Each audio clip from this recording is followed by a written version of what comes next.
Hey guys welcome back to a new video. তো আজকে তোমাদেরকে দেখাবো হচ্ছে আসানসোল ব্রাঞ্চের দুর্গা পুজোর কালেকশান। তো এখানে আমরা ফার্স্টেই চলে এসেছি কুর্তি দেখার জন্য।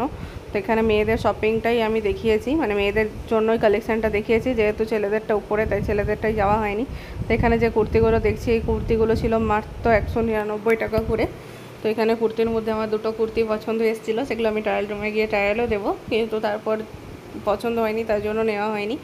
আর এখানে নানা রকম টপগুলোও ছিল, টপটাও আমি দেখেছিলাম। তো টপটাও খুব সুন্দর ছিল, যেহেতু খুবই শর্ট, মানে আমার লাগছিল যে এরকম টপ তো আমার এই যে এবার তোমাদেরকে দেখাবো এই হলুদ টপটা, এই টপটা আমার খুব পছন্দ এসেছিলো, কিন্তু মানে পরার পর দেখলাম একটু বেশি শর্ট আছে, মানে ঘরে বেশি শর্ট আছে, মানে সবার জন্য ঠিকই আছে, আমার বাড়িতে যেহেতু বকবে তো সেই হিসেবে নিলাম না, যে একটু অসুবিধা হবে, বেকার থাকুক, তাহলে বেকার ঝামেলা বাড়িয়ে লাভ নেই। তো এখানে কুর্তিগুলো দেখে খুব ভালো লাগছিলো, যদিও বেশ কিছুদিন আগেই আমি সেন্ট্রাম মলের বাজার কলকাতাটা থেকে এরকম ধরনের একটা কুর্তি কিনেছিলাম, তো তাই জন্য আমি আর এই কুর্তিগুলো নিলাম না। তো স্নিগ্ধাও এখানে একটা কুর্তি নিয়েছে ট্রায়াল রুমে ট্রায়াল করবে বলে।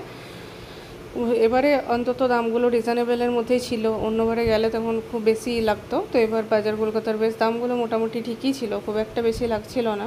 আর এই কুর্তিগুলো খুবই সুন্দর লাগছিল দেখতে। আমি তোমাদেরকে ডিজাইনগুলো দেখাচ্ছিলাম, এই ব্রাঞ্চে যতবারই গেছি ওরা সবসময় ভিডিও করতে মানাই করে।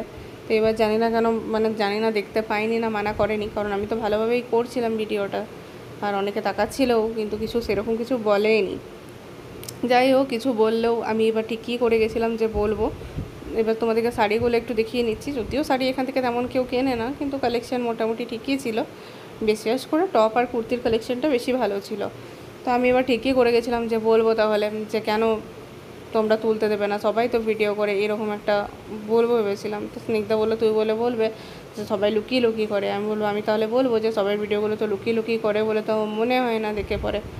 তো কালেকশানগুলো তুলতে দিলে ওদের কি প্রবলেম হয়ে যায় আমি জানি না, কারণ ওদের তো আমার মনে হয় লাভই হয় হয়তো, কারণ বিনা পয়সায় যদি 200 জনও লোকাল লোক দেখে, তাও তো একটা ভিডিও ওদের প্রমোশন হয়ে যাচ্ছে। যদিও আমি এটা মনে করি না যে ওদের প্রমোশনে কিছু আসা যায়, কারণ বাজার কলকাতা নামেই সবাই যাবে কিনতে, প্রমোশনের প্রয়োজন নেই। কিন্তু একটু যদি ভিডিওগুলো তুলে আমাদের কিছু ভালো হয়, সেটাতে ওদের কি ক্ষতি জানি না।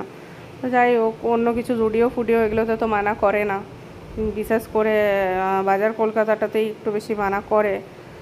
তাও সেন্ট্রামের যে বাজার কলকাতাটা, ওটাতে অনেকেরই ব্লগ দেখেছি, বা আমরাও দুবার করে এসেছি, তো ওগুলো তো অত মানা করে না, মেনলি মানা করে হচ্ছে এই আসানসোলটাতে। তাও এইবারে ভালো করেই বেশ ব্লগটা করতে পারলাম। তো তোমাদেরকে পুরো সব মেয়েদের কালেকশানগুলোই শেয়ার করলাম। তো কেমন লাগলো তোমাদের ভিডিওটা কমেন্ট করবে, আর ভালো লাগলে অবশ্যই একটা লাইক করবে, আর তোমরা যদি এখনও চ্যানেলটা সাবস্ক্রাইব না করে থাকো তো প্লিজ সাবস্ক্রাইব করবে।